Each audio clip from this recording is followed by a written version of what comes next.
ሰላም ጤና ይስጥልኝ ቤተሰቦች ቦሊ ዶክተር በሚለው ፕሮግራም በድጋሚ ተገናኝተናል። ከልናይክ የተሰኘው ፊልም ክፍል 2 እንደሚሰራ በአሁኑ ዲዋሊ ሲከበር አናውንስ አድርገዋል። የከልናይክ ፊልም ዳይሬክተር የሆነው ሱባሽ ጋይ እንደተናገረው ከሆነ የፊልሙ ራይት ለአንድ ትልቅ ፕሮዳክሽን ሃውስ እንደሸጠ ተናግሯል። በዛውም ፊልሙ ሊሰራ እንደሆነ አናውንስ አድርገዋል። እናንተም ስለ ከልናይክቱ መረጃ እየጠበቃችሁ ከነበረ ለዚህ መረጃማ አንድ ላይክ ግድ ይላል። ሱባሽ ጋይ ጨምሮ እንዳለው ከሆነ ሰንጀይ ደት ከሉ በድራመን ሆኖ በዛው ካራክተር ይመለሳል። ከዛ ሌላም አዳዲስ ተዋናዮችም በፊልሙ ላይ ይሳተፋሉ ብሏል። አንዳንድ መረጃዎች እንደሚያሳዩት ከሆነ ከከልናይክ ቀጥታ ታሪክ ተያይዞ የሚቀጥል ሲሆን ማለትም በሉ ቅጣቱን ጨርሶ ሲወጣ የሚጀምር ታሪክ ይሆናል ተብሏል። ከልናይክ ፊልም ሲያልቅ ካስታወሳችሁ 7 ዓመት ተፈርዶበት ነበር የሚያልቀው። እሱም እስር ቤት ሲገባ ነበር።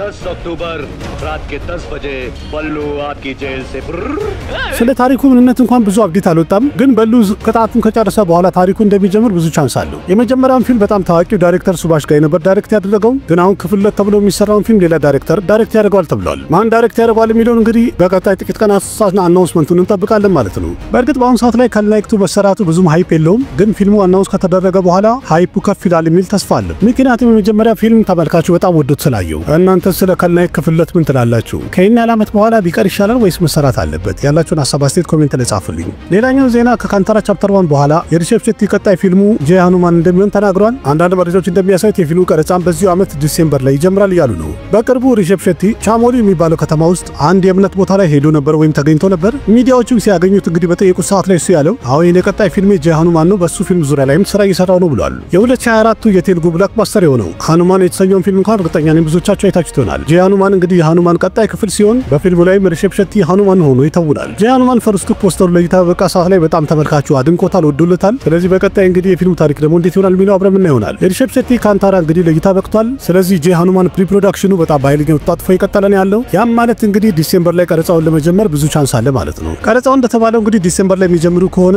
ፊልሙ ጣጣውን ጨርሶ እስከ 2026 መጨረሻ ወይም ደግሞ 2027 መጀመሪያ ላይ ለይታ ይበቃል የሚለው ቻንሱ ሰፋ ያለ ነው። እንግዲህ በቀጣይ ጄ ሃኑማን ከሚለው ፊልም ጋር የተያዘ አፕዴት እስከሚወጣ እንጠብቃለን ማለት ነው። ከስፕሪት ፊልም ጋር የተያዘ አንድ መረጃ የወጣው እንግዲህ ፊልሙ ዳይሬክተር ሰንዲፕ ሬዲቫን ጋር ኖቬምበር ወር ላይ የመጀመሪያ ሳምንት ላይ ፊልሙን ቀረጻ ይጀምራል እየተባለ ነው። ረባስ በአሁኑ ሰዓት ላይ ደረጃ ሳብ የተሰኘው ፊልም የመጨረሻ የሙዚቃ ቀረጻ ላይ እያደረገ እንዳለ የተነገረ ነው ያለው። ይህም ማለት በ3 ቀን ውስጥ የሚያልቅ ነው ማለት ነው። ስለዚህ አንዳንድ መረጃዎች እንደሚያሳዩት ከሆነ ደረጃ ሳብ የተሰኘው ፊልም ቀረጻ ሙሉ ለሙሉ ከጨረሰ በኋላ ረባስ የስፕሪት ፊልም ቀረጻን ይጀምራል እያሉ ነው። የስፕሪት ፊልም ቀረጻ በእርግጥ ቀደም ብሎ ሊጀምር ነበረ። ደረጃ ሳብና ፎጂ በተሰኙ ፊልሞች የተነሳ ቀረጻው እንዲቆይና እንዲራዘም ተደርጎ ነበር። ደረጃ ሳብ የቀረውን ቀረጻ በ3 ቀን ውስጥ ይጨርሳል። ግን ስለ ፎጂ ፊልም ቀረጻ እስካሁን ድረስ ማለቅ አለማለቁን ምንም የወጣ አፕዴት የለም። ስለዚህ እንግዲህ ምን ይሆናል የሚለውን በቀጣይ ጥቂት ቀናት ውስጥ አናውንስ ያደርጉልናል ማለት ነው። የአይሽማን ኩራና ቀጣይ ፊልሙ ፓቲ ፓትኒ ኦር ቮዶ የሚለው ፊልሙ የሚለቀቅበት ቀን አናውንስ አድርገዋል። በእርግጥ ሲባል እንግዲህ ፓቲ ፓትኒ ኦር ቮ የሚለው ፊልም የሱ ቀጣይ ክፍል ነው ተብሏል። ክፍል 2 ነው። ግን የዚህ ፊልም ታሪክ ከመጀመሪያው ክፍል በጣም የተለየ ይሆናል። ምክንያቱም የመጀመሪያ ፊልም ላይ ካርቲ ካሪያን ነበር መሪ ተዋናዩ፣ በዚህኛው ፊልም ላይ ደግሞ አይሽማን ኩራና ነው ተዋናዩ። ከአይሽማን ኩራና ጋር በዚህኛው ክፍል ላይ ሳራ አሊ ካን፣ ዋኒካ ገዲና፣ ራኩል ፕሪት ሲንግ መሪ ተዋናይ ይሆናሉ ተብሏል። የመጀመሪያ ፊልም ላይ በባልና ሚስት መሃል ያቺኛዋ አንድ ብቻ ነበረች፣ እሷም እሾክ ሆና ነበረ። ግን በአሁኑ እሾኮቹ 2 ይሆናሉ ማለት ነው። ስለዚህ እንግዲህ በዚህኛው ክፍል የምናየው ባል ከሚስቱ ጋር 2 ገርፍሬንዶቹን እንዴት ብሎ ይችላል፣ እንዴትስ ብሎ ያሳልፋል የሚሉን አብረን ምን ይሆናል። ፓቲ ፓትኒ ኦር ቮዶ የተሰኘውን ፊልም ሙዘፈር አዚዝ ነው ዳይሬክት ያደረገው። ፊልሙም ጣጣውን ጨርሶ ማርች 4 2026 የሆሊ በዓል ሲከበር ለይታ ይበቃል ተብሏል። የሰንጀይ ሌላ በንሳሊ ቀጣይ ፊልሙ ላቭ ኤንድ ዋር ከሚለው ፊልም ላይ የአሊያ በት ፈርስት ሉክ ፖስተር ለይታ በቅቷል ወይም አንድ ፎቶ ወጥቷል። አሊያ በትም በጣም ቆንጆ ሆና ታይታለች። ስለ አሊያ በት አንዳንድ መረጃዎች እንደሚያሳዩት በዚህ ፊልም ላይ ጃዝ ዘፋኝ ሆና ነው የምታየው ተብሏል። ቀደም ብሎ እንደተነገረው ደግሞ ረንቢር ከፑርና ቪኪ ኮሸል በዚሁ ፊልም ላይ መሪ ተዋናይ ሆነው ይጫወታሉ ተብሏል። የአሊያ በት ሉኳ በጣም ያምራል። ስለዚህ የረንቢር ከፑርና ቪኪ ኮሸል ደግሞ ፈርስት ሉክ ምን ይመስላል የሚለውን በጉጉቱ የምንጠብቀው ነው ማለት ነው። በእርግጥ የፊልሙ ይዘት አንድ ዋር ድራማ ፊልም ነው ተብሏል። ያም ማለት ረንቢር ከፑርና ቪኪ ኮሸል ፊት ለፊት ይፋጠጣሉ ማለት ነው። መጀመሪያ ላይ የፊልሙ ጣጣውን ጨርሶ ኢድ 2026 ለይታ ይበቃል ተብሎ ነበረ። ግን የፊልሙ ቀረጻ ጣጣ ስላላለቀ መራዘሙ ቀደም ብሎ ተነግሮ ነበር። ስለዚህ በአሁኑ ሰዓት ላይ ቀረጻው እንደቀጠለ ነው ያለው። በመጨረሻም ላቭ ኤንድ ዋር የተሰኘው ፊልም የሚለቀቅበትን ቀን አናውንስ ከሚያደርጉ እንጠብቃለን ማለት ነው። የሙንጃና የታማ ፊልም ዳይሬክተር የሆነው አዲቲ ሰርቦርጃ አንድ ሱፐር ሂሮዝ ይዘት ያለው ፊልም ዳይሬክት ለማድረግ ይሄደን ያለው። ያም ደግሞ የማህበራት ታሪክ ላይ የነበረ ገጸ ባህሪ በከረን ታሪክ ላይ ያጠነጥናል ተብሏል። መረጃው ጨምሮ እንደሚያሳየው ከሆነ አንድ ማይቶሎጂካል ሱፐር ሂሮ ፊልም ሲሆን የድሮውን ከረን እንግዲህ በዘመናዊ ሱፐር ሂሮ ስታይል ያቀርቡታል ማለት ነው። ስለ መሪ ተዋናይ እንኳን እስካሁን ድረስ ምንም አፕዴት አልወጣም። ግን አንዳንድ መረጃዎች እንደሚያሳዩት ከሆነ በፊልሙ ላይ ወጣት አክተርን ካስት ያደርጋሉ የሚል ግምት አለ። አዲቲ ሰርቦርጃ በ2024 ብሎክባስተር የነበረው ሙንጃ የተሰኘው ፊልም ዳይሬክት አድርጎ ነበረ። አሁን ደግሞ ታማን ዳይሬክት አድርጓል። እንደሚታወቀው ኦክቶበር 21 ላይ ለይታ በቅቷል እሱ ስለዚህ ከተማ በኋላ ዳይሬክተሩ አዲቲ ሰርቦርዳ ቀጣይ የትኛው ፊልም ይሰራል የሚለው ተረጋግጧል። ስለዚህ የፊልሙ ቀረጻም እንግዲህ ኦፊሻል አናውንስመንት ከዚህ ዓመት መጨረሻ ድረስ ይጠበቃል። ጎበዝ ዳይሬክተር ነው። እንግዲህ በከረንት ታሪክ ላይ የሚሰራው ሱፐር ሂሮ ፊልም ላይ ማንን ካስት ያደርጋሉ የሚለው ደግሞ አብረን ምን ይሆናል። የካርቲካሪያ ቀጣይ ፊልሙ ናግዚላ የተሰኘው ፊልም ፕሪፕሮዳክሽን ስራው እንደጨረሰ ተነግሯል። የፊልሙ ቀረጻም ከኖቬምበር 1 ጀምሮ ይጀምራል ተብሏል። ናግዚላ አንድ ፋንታሲ አክሽን ድራማ ፊልም ሲሆን ፊልሙንም ምሪዲቭ ሲምላምባ ዳይሬክት ያደርጓል የተባለ ሲሆን ፕሮዲዩስ የሚያደርገው ደግሞ ከረን ጆሃር ነው ተብሏል። በህንድ ሲኒማ እንግዲህ ከረጅም ጊዜ በኋላ ፍላጎቱን ለማሟላት የሚታገል የእባብ ታሪክ ሊታይ ነው ማለት ነው። ይህ ናግዚላ የተሰኘውን ፊልም ተመልካቹ ያለ ትዕግስት እየጠበቀ ነው ያለው። ምክንያቱም ከሌሎች ፊልሞች አኳያ የፊልሙ ኮንተንትም ሆነ ኮንሰፕቱ ለየት ያለ ስለሆነ እስካሁን ድረስ በፊልሙ ላይ ከሚጫወቱት ማለት የካርቲካሪያ ሲም ነው ኮንፈርም የሆነው የተረጋገጠው። በቀጣይ እንግዲህ ናግዚላ የተሰኘው ፊልም ላይ ማን ይፈርማል የሚለው ደግሞ አብረን ምን ይሆናል። ቀረጻውን እንግዲህ ኖቬምበር ወር ላይ ይጀምራል ከተባለ ፊልሙም ጣጣውን ጨርሶ ኦገስት 14 2026 ለእይታ ይበቃል ተብሏል። ሄቨን ከሊያንም በቀጣይ ከኬቪን ፕሮዳክሽን ሃውስ ጋር አንድ ፊልም የፈረመ መሆኑ ተነግሯል። ፊልሙንም አንድ የታሚል ዳይሬክተር ዳይሬክት ያደርገዋል ተብሏል። ኬቪን ፕሮዳክሽን ማለት እንግዲህ በቀጣይ የሚወጣው የተላፓቲ ቪጄ ጀል ናይክ የተሰኘውን ፊልም እና የያሽ ደግሞ ቶክሲክ የተሰኙ ፊልሞች ፕሮዲዩስ ያደረገ ካምፓኒ ነው። ሁለቱም ፊልሞች እንደሚታወቀው በትልቅ ሌቭል ነው የተቀረጹት። ጀል ናይክ የተሰኘውን ፊልም ኤችቪኖ ነው ዳይሬክት ያደረገው። ስለዚህ አንዳንድ መረጃዎች በግምት እንግዲህ የተናገሩ ያሉት የሄቨን ከሊያን ቀጣይ ፊልሙንም ኤችቪኖ ዳይሬክት ሊያደርግ ይችላል የሚል ግምት ሰፋ ያለ ነው። እንደዛ ከሆነ እንግዲህ ልክ ጀል ናይክ ለእይታ ከበቃ በኋላ ኤችቪኖ የሄቨን ከሊያን ቀጣይ ፊልሙን ዳይሬክት ያደርጋል ማለት ነው። ሄቨን ከሊያን እንደሚታወቀው በዚህ ዓመት ሁለት ፊልሞቹ ለእይታ በቅቶ ነበረ። አንደኛው ሃሪሃል ብልመሉ ነበረ። እሱም ቦክስ ኦፊስ ላይ ፍሎፕ ሆኖ ነበር ያለፈው። ኦጂ በእርግጥ ሱፐር ሂት ሆኖ ያለፈ ቢሆንም የተጠበቀውን ያህል ግን ገንዘብ አላስገባም ተብሏል። በቀጣይ ለእይታ የሚበቃው እንግዲህ ኡስታድ በገት ሲንግ የተሰኘው ፊልሙ ነው። ስለዚህ እንግዲህ ፊልሙ ለእይታ ሲበቃ ደግሞ ቦክስ ኦፊስ ላይ እንዴት ይሆናል የሚለውን እድሜና ጤና ይስጠን አብረን ምን ይሆናል። ስለዚህ ሄቨን ከሊያን እንግዲህ በላይ ስራ እያገኘ ነው ያለው። በቀጣይም ከኬቪን ፕሮዳክሽን ሃውስ ጋር አንድ ፊልም ይዞ ይመጣል። እሱም በታሚልና በቴልጉ ቀረጻ እንደሚደረግ ተነግሯል። ግን ደግሞ የፊልሙ ኦፊሻል አናውንስመንት እስከሚደረግ ድረስ እንጠብቃለን ማለት ነው። ቪጄ ደቨረኮንዳም ጋንግ ሊደር የሚለውን ፊልም ዳይሬክት ያደረገው ከቪክረም ኩማር አንድ ፊልም ሊሰራ እንደሆነ እየተነገረ ነው ያለው። አንዳንድ መረጃዎች እንደሚያሳዩት ቪክረም ኩማር መጀመሪያ ቀጣይ ፊልሙን ከኒቲን ጋር ሊሰራ ነበረ። ግን አሁን ባልታወቀ ምክንያት ዳይሬክተሩ ቪጄ ደቨረኮንዳን እያናገረ እንዳለ እየተነገረ ነው ያለው። ምናልባት እንግዲህ በላይ ኒቲን ፊልሞቹ ፍሎፕ ስለሆኑ ለዛ ይሆናል ከቪጄ ጋር መስራት የፈለገው የሚል መረጃ ወጥቷል። ይሄ ፊልም ማለት እንግዲህ ባለፈው ኒቲን በተጠየቀ ሰዓት ላይ ይሄ ፊልም ከተሰራ ለቴልጉ ሲኒማ በጣም የሚያኮራ ትልቅ ስራ ይሆናል ብሎ የተናገረው ፊልም ነበር። በእርግጥ ቪጄ ደቨረኮንዳን በላይ ፊልሞቹ ፍሎፕ ሆነውበታል። ግን ከኒቲን አኳያ ሲታይ ቪጄ ደቨረኮንዳ አድናቂዎቹ በጣም ብዙ ናቸው። ስለዚህ እንግዲህ በቀጣይ የቪክረም ኩማር ይሄ ፊልም ኦፊሻል አናውንስመንት እስከመቼ ይወጣል የሚለውን ደግሞ አብረን እናያለን። የኔትፍሊክሱ በጣም የሚጠበቀው ዌብ ሲሪስ ድሊቭ ክራይም 3ኛው ሲዝን የሚወጣበት ቀን አናውንስ ተደርጓል። ቀደም ብዬም ተናግሬ ነበረ። ድሊቭ ክራይም ሲዝን 3 ኖቬምበር ወር ላይ ለእይታ ይበቃል ብዬ ነበር። ስለዚህ አሁን አናውንስ እንዳደረጉት ከሆነ ከኖቬምበር 13 ጀምሮ ኔትፍሊክስ ታይም ማየት ትችላላችሁ፣ ለእይታ ይበቃል ብለዋል። 3ኛ ሲዝኑ ታሪክ የሚያጠነጥነው ቤቢ ፈለክ ከተባለው ኬዝ ጋር ሲሆን ኦማ ኩሬሺን በፊልሙ ላይ ኔጌቲቭ ሮል ትጫወታለች ተብሏል። ድሊቭ ክራይም ሲዝን 1ም ሲዝን 2ም በጣም ተወዳጅነትን አግኝቶ ነበር። ከሁለቱ አኳያ እንግዲህ 3ኛ ሲዝኑ ታሪኩ እንዴት ይሆናል፣ ፊልሙስ ያምራል ወይ የሚለውን ደግሞ አብረን ምን ይሆናል። የሄቨን ከሊያንም አክሽን ድራማ ይዘት ያለው ኦጂ የተሰኘው ፊልም በኦቲቲ በጥራት የሚወጣበት ቀን ኮንፈርም ተደርጓል። በ250 ከሮር የተሰራው ይህ ኦጂ የተሰኘው ፊልም የህንድ ቦክስ ኦፊስ ላይ 195 ከሮር የሰበሰበ ሲሆን በዓለም አቀፍ ደረጃ ደግሞ 295 ከሮር ብቻ ነው መሰብሰብ የቻለው። ይህ እንግዲህ ከበጀቱ አኳያ ትንሽ ነው። በእርግጥ ግን ፊልሙ ቆንጆ ነበረ። ፊልሙም አይኤምዲቢ ላይ 6.8 ከ10 ማግኘት ችሏል። ስለዚህ ፊልሙም እንግዲህ ከኦክቶበር 23 ጀምሮ በሁሉም ቋንቋዎች በጥራት ኔትፍሊክስ ላይ ይለቀቃል ተብሏል። የዓመቱ እንግዲህ ፍሎፕ ነው የሚባለው ብቻ እሱም ባላቅም ስለ በጀቱ ብዙ ነገር እየተወራ ስለሆነ ፍሎፕ ነው ሂት ነው የሚለውን እንኳን አልገባበትም። ግን ባጊ ፎር የተሰኘው ፊልም ፕራይም ቪዲዮ ላይ በጥራት ለእይታ በቅቷል። ባጊ ፎር ብዙዎቻችን ተስፋ አድርገንበት ነበረ፣ ግን የተካበደውን ያህል ቦክስ ኦፊስ ላይ የሰራ አይመስለኝም። ስለ በጀቱ በጣም ብዙ ነገር እየተወራ ነው ያለው። ሴፕቴምበር 12 ላይ ጣጣውን ጨርሶ ለሲኒማ እይታ የበቃው ይህ ባጊ ፎር የተሰኘው ፊልም በገቢ ደረጃ እንኳን ጥሩ ገንዘብ ሰርቷል የሚባል ባይሆንም ግን ፊልሙ ምንም ያህል ሰው እንዳልወደደው አይኤምዲቢ ላይ ባገኘው ሬት ማየት ይቻላል። 2.3 ከ10 ማግኘት ችሏል። ይሄ በጣም ትንሽ ሬት ነው። እናንተም እንግዲህ ስክሪኑን ካላያችሁ በጥራት የጠበቃችሁ ከነበረ በትርጉም ተጭኗል። ቦታውን ታውቁታላችሁ። አሁን ገብታችሁ ይዩት። ካያችሁት ደግሞ ባጊ ፎርን እንዴት አገኛችሁት? በጥራት ያላችሁን ሀሳብ አስተያየት በኮሜንት ጻፉልኝ።